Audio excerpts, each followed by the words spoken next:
Assalamualaikum warahmatullahi wabarakatuh. Halo Bapak Ibu sekalian, para operator Arkas dimanapun Anda berada. Kali ini kita akan kembali menjawab pertanyaan yang masuk ke video kita sebelumnya, yang mana ini kali ini datang dari Ibu Nurul Ella. Ya, beliau bertanya soal apa di sini.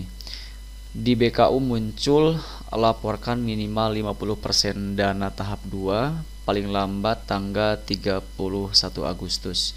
Ini maksudnya bagaimana? Mohon pencerahannya. Baik, untuk Bapak Ibu sekalian yang mungkin punya pertanyaan yang sama dengan Ibu Nurul, silahkan bisa simak sering kita kali ini sampai selesai, jangan di skip ya. Dan tentu seperti biasa silahkan untuk Bapak Ibu sekalian yang saat ini barangkali belum berlangganan di channel saya akan klik tombol subscribe terlebih dahulu agar nanti tidak ketinggalan update terbaru yang kita update di channel Imran Prasetya. Baiklah, mari kita mulai saja sharing kita kali ini.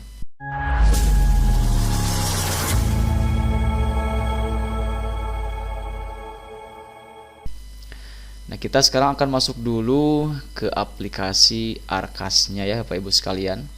Dimana tadi Ibu Nurul mengatakan soal ini ya, muncul notifikasi di bagian penata usahaan, yaitu muncul seperti yang terlihat di sini ya. Kita akan bacakan ulang, yaitu laporkan minimal 50% belanja dana tahap 2 paling lambat tanggal 31 Agustus 2025.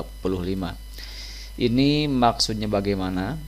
Maksudnya adalah silahkan Bapak Ibu sekalian, dikarenakan saat ini berdasarkan informasi yang beredar akan terjadi pencairan dana atau dana akan masuk ke rekening di bulan Agustus 2025 ini, maka silahkan nanti setelah dananya masuk ke rekening, silakan Bapak Ibu sekalian bikin laporan minimal 50% dari total belanja di tahap 2. Misalkan di tahap 2 ini Bapak Ibu sekalian mendapatkan anggaran sebesar 5 juta rupiah ya.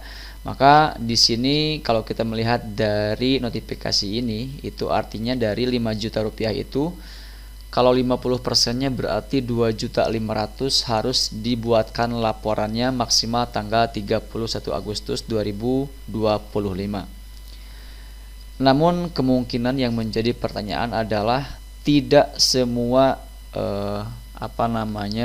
sekolah atau tidak semua instansi atau tidak semua lembaga pendidikan itu di bulan Agustus ini sudah mencapai 50% dari total anggaran tahap 2 ya Bapak Ibu sekalian.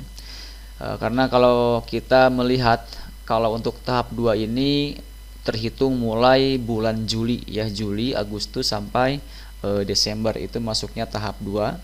Dan mungkin sebagian dari sekolah itu ada yang merencanakan kegiatan yang membutuhkan anggaran cukup besar itu di bulan September, mungkin ada yang di bulan Oktober atau mungkin bulan yang lain.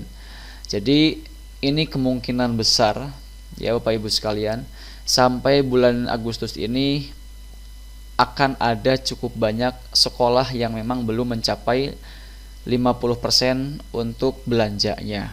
Jadi Bapak Ibu sekalian, untuk notifikasi ini bisa diabaikan terlebih dahulu ya Bapak Ibu sekalian. Yang terpenting di sini adalah setelah nanti dananya masuk ke rekening untuk BOSP 2025 tahap 2, itu silakan Bapak Ibu sekalian segera lakukan pembelanjaan yang sudah direncanakan dari bulan Juli sampai Agustus. Itu silakan belanjakan ya semuanya sesuai dengan yang sudah direncanakan.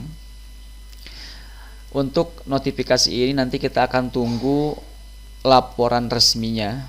Kalau misalkan memang ini diharuskan minimal 50%, otomatis kita harus membelanjakan di bulan yang lain juga, namun kita laporkan di bulan Agustus. Tapi ini tentu ya tidak tidak logis juga ya Bapak Ibu sekalian. Karena memang kalau misalkan rencananya itu bulan Oktober, tentu ya kita perlunya itu di bulan Oktober. Maka kalau kita belanjakan di bulan Agustus ya bagaimana? Contoh misalkan di bulan Oktober ini ya kita rencanakan ada kegiatan perlombaan yang membutuhkan anggaran dana bisa mencapai 20% misalkan ya. Sementara kita harus belanjakan di bulan Agustus untuk memenuhi notifikasi yang ada di sini ya tentu tidak bisa. Jadi di sini untuk sebagai solusi awal Bapak Ibu sekalian, silahkan untuk notifikasi ini yang terpenting Bapak Ibu sekalian bisa melaporkan untuk pembelanjaan di bulan Juli sampai Agustus sebagaimana yang sudah direncanakan. Jangan sampai ketika di bulan Agustus ini sudah cair dananya tahap 2, Bapak Ibu sekalian belum belanjakannya sama sekali. Dan tentu ini ya kalau kita ada teguran atau bagaimana ya kita yang salah tentunya. Maka silahkan Bapak Ibu sekalian untuk Ibu Nurul ya untuk pertanyaannya tadi. Yang terpenting di bulan Agustus ini setelah dananya cair silahkan gunakan sesegera mungkin untuk bisa membelanjakan sebagaimana rencana di bulan Juli sampai Agustus. Jadi kalau misalkan di Juli sampai Agustus ini hanya memerlukan anggaran dana misalkan masih kurang dari 50%, ini tidak masalah, silakan laporkan sesuai dengan yang sudah direalisasikan. Seperti itu ya. Baik, mungkin itu yang bisa kita jelaskan sementara ini untuk menjawab pertanyaan dari Ibu Nurul ya. Jadi intinya seperti itu, silakan laporkan sesuai dengan rencana yang sudah direncanakan oleh Bapak Ibu sekalian di RKAS-nya atau di RKAS-nya. Baik, terima kasih. Sampai jumpa di sharing kita berikutnya. Jangan lupa like, share, dan subscribe channel ini supaya tidak ketinggalan update terbaru yang kita update di channel Imran Prasetya. Dan untuk kalian yang mungkin saat ini masih punya pertanyaan terkait topik pembahasan yang kita bahas pada video kali ini, silakan bisa bertanya kembali pada kolom komentar yang tersedia. Wassalamualaikum warahmatullahi wabarakatuh.